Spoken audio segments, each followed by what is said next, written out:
Chris, were you pleased with, after the first three batters, that really settling in and getting a couple big double plays after a couple walks? How'd you feel about your performance? Yeah, got a little shaky there out of the gate. Base hit up the middle, hit a guy. Guy catches one deep. Kind of standing out there thinking, what the hell's going on right now? Able to manage that, and then coming in, you're down 1-0. It is what it is at that point. There's a lot of game left, and then a couple minutes later, we got just a commanding lead that kind of helps you settle in, and then going back out there after that, what was it, 5-1 after the first inning, so.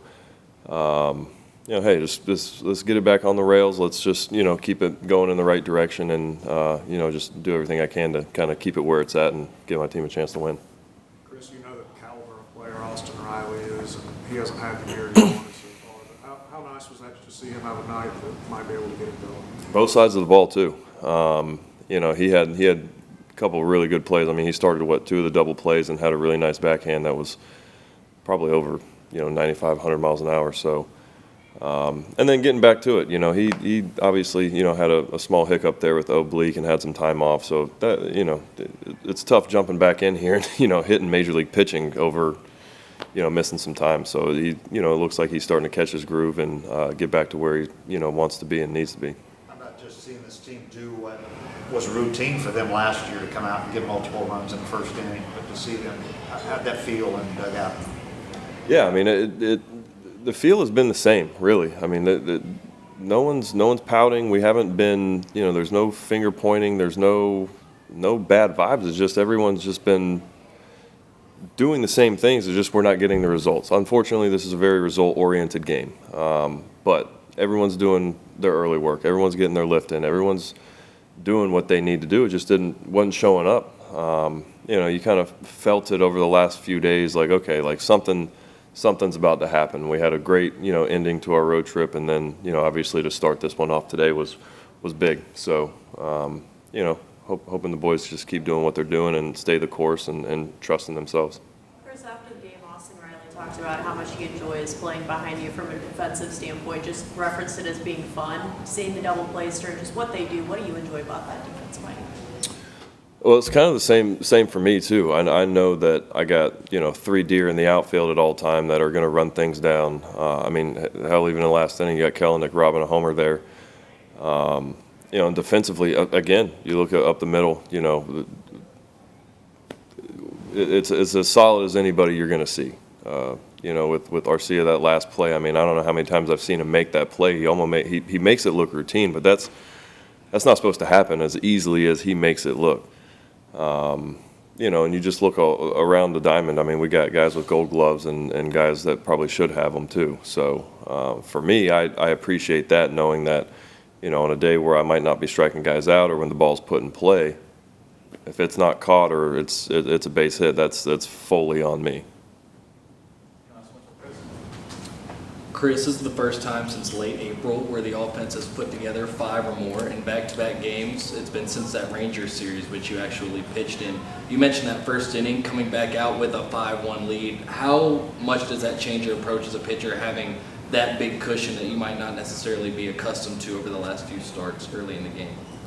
I think more so than anything, especially after I had kind of a rough first inning, giving up a run. Again, I put my guys in a hole before they even got to swing the bat. So for them to go out there and do that, again, as a starting pitcher, it gives me confidence to just go out there and throw strikes. It takes a little bit of the edge off. And again, the trust has always been there in these guys offensively. We're not showing up to the park not thinking we're not going to do what we did tonight. Again, this is a results-oriented game, but as a starting pitcher, I have a lot of time to look at the work put in behind the scenes, and that's what's really important from a teammate standpoint, is these guys are doing the same things all the time, no matter what. And again, I just appreciate the work that they've put in to get back to where they needed to be and want to be. Thanks, Chris. No problem. Thanks, guys.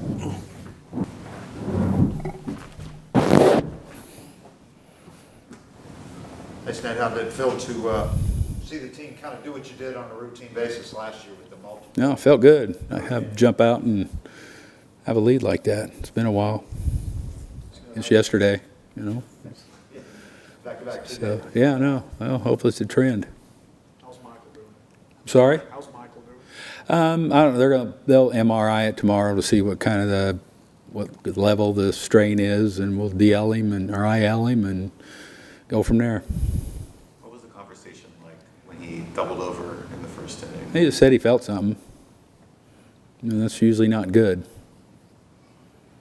Prior to the game, we talked about hitting being contagious. What do you feel like the answer was early on in the game to just where it was so consistent? I don't know, just kind of one of them, had that feel again as they started out the game, and just some good at bats, and it's just, I think getting Austin getting involved is huge for us. I hate it for Michael. He's starting to swing, he's swinging the bat pretty good. So, but it was just good to see the guys get a little something, keeping a line moving. I mean, that was really, really nice because we haven't seen that in a while. Last year, you guys were historically one of the most successful teams at scoring the first inning, and it has been less true this year. But does that sort of remind you that you have so much of the same key players still there that you can tap into that team that was there last year? Yeah, no, I mean, you don't know why that happens. I don't know. It's just good to see some of those guys getting some hits. You mentioned doing what he did, hitting balls as far as he did, hitting some balls. No, it's good, really good, really good. You just know it's bound to happen at some point. Seen him do it too many times. Seen him come out of funks too many times, and so that I'm sure that had to feel good for him too, to square those balls up like that. You guys are already shorthanded in the outfield. It's just an opportunity for Somebody else, yep. Somebody's going to get an opportunity to do something really good. We'll just decide probably this evening who someone's going to be. Snit, you mentioned Austin. Ever since he came off of that injury a couple of weeks ago, it's been a rough go for him. How encouraging was it to see multiple extra base hits for him tonight, including that home run? That was great. No, it's what we've been kind of waiting for. I'm sure he's been waiting for it also. So that was big. It's big, and it's not because he hadn't been working. I mean, he's been working his tail off, and we know what he's capable of. He's been through it before and come out on the other end, and he'll do it again, and he's going to do it again. Yep. All right. I'm sure you'd rather talk to him than me.